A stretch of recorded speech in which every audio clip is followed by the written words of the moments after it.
venir jusqu'ici pour chercher le mont Jérusalem. Ça grimpe. En tout cas, sachez que la marche fait partie du chemin vers soi. Et se trouver seul dans cette immensité, ça marque. Voilà. Je me demande ce que je fais là.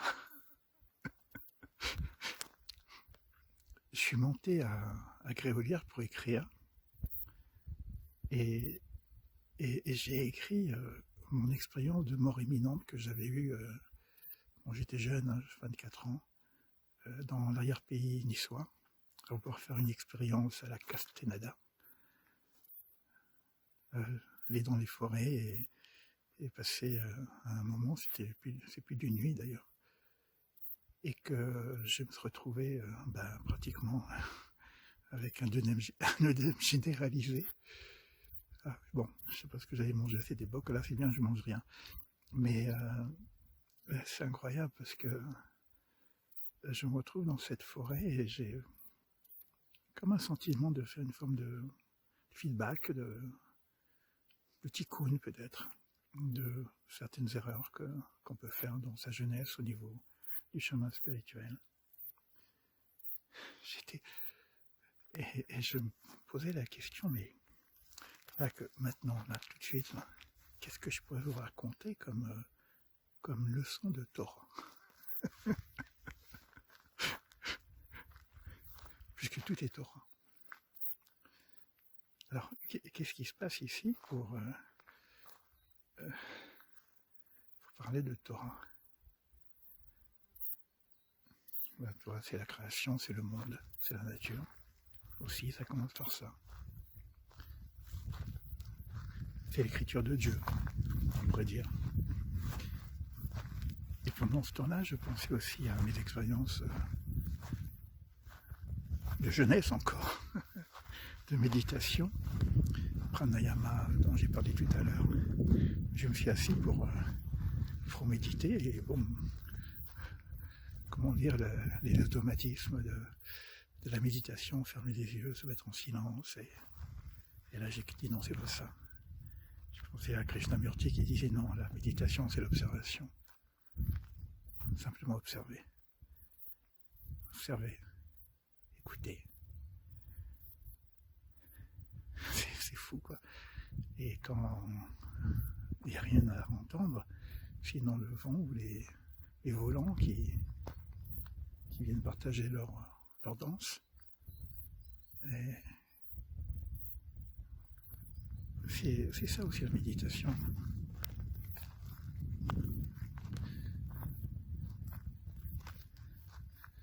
Observer. C'est simple finalement.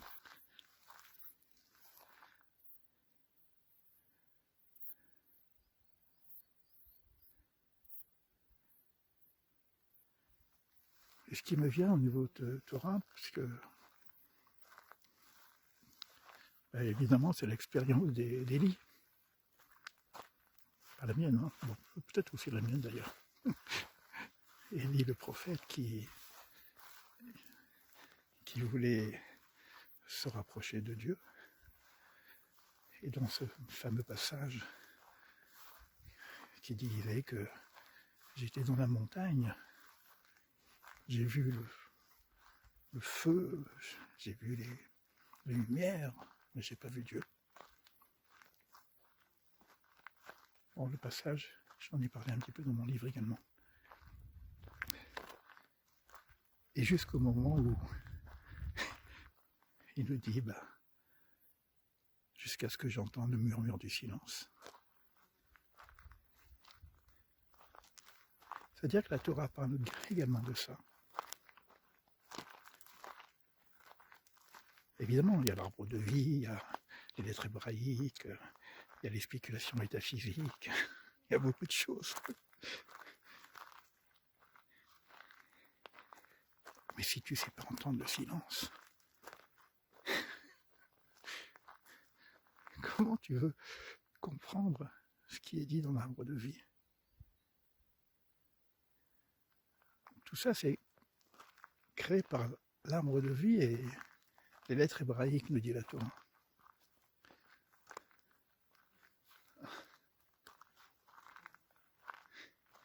Je suis accompagné de volants qui viennent un petit peu partager la marche.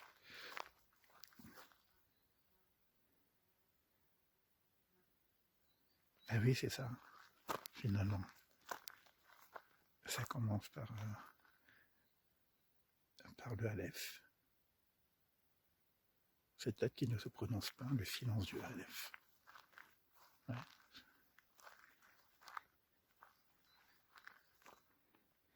Et après le bête.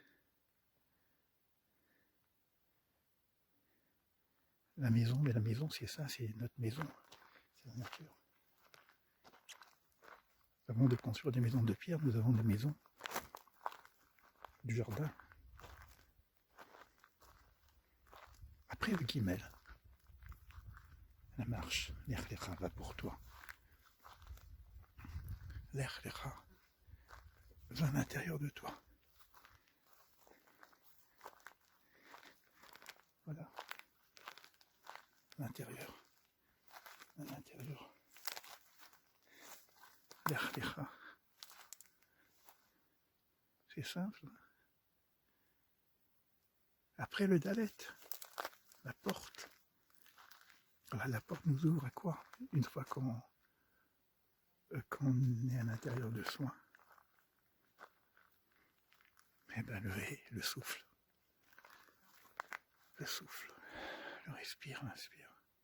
Ce souffle que Dieu a mis dans l'homme au moment de la création.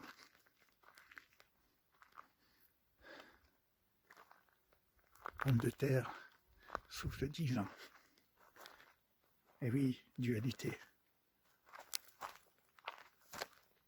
Mais si l'homme de terre est dans la beauté de la terre, Adama, il n'y a pas de dualité entre le souffle et la terre. Le respire. C'est pour ça que le Vav, qui vient juste après, c'est ce qui va nous relier. Relier le centre et l'extérieur, le haut et le bas. La terre et le souffle. Adama, Adam. Et la Neshama.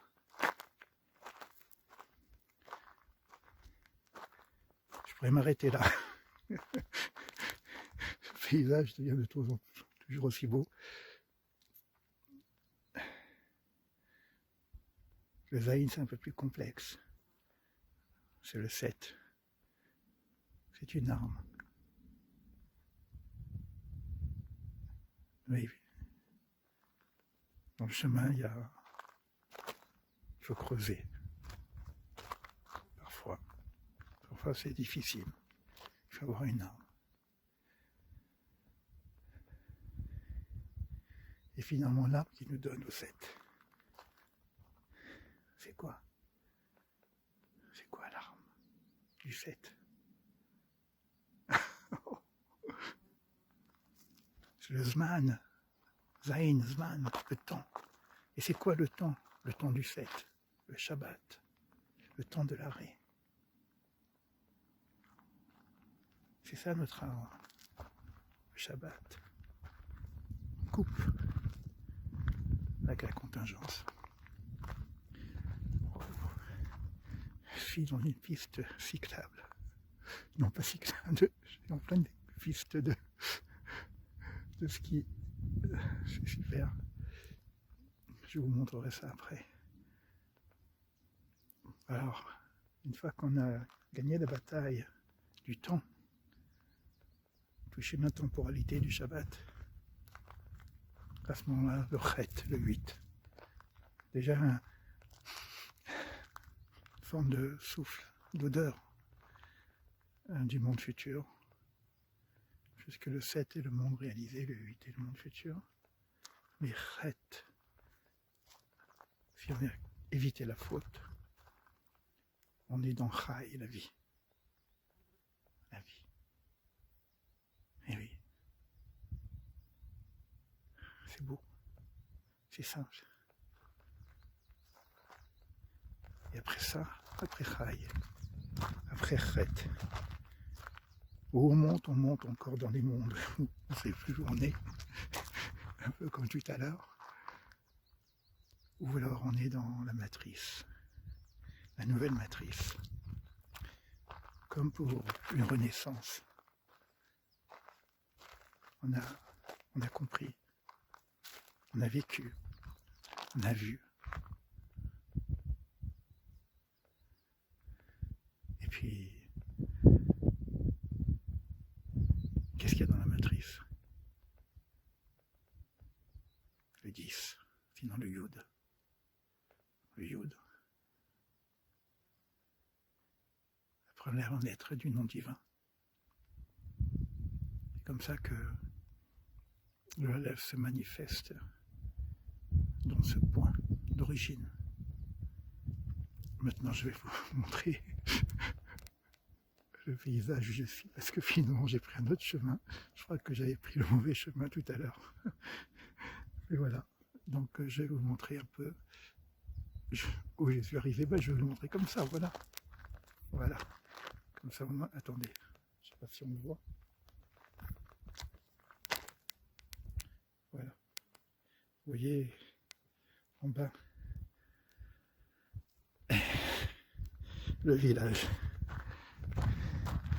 Bon, je vais descendre la piste. Voilà, ça c'est la piste. Voilà.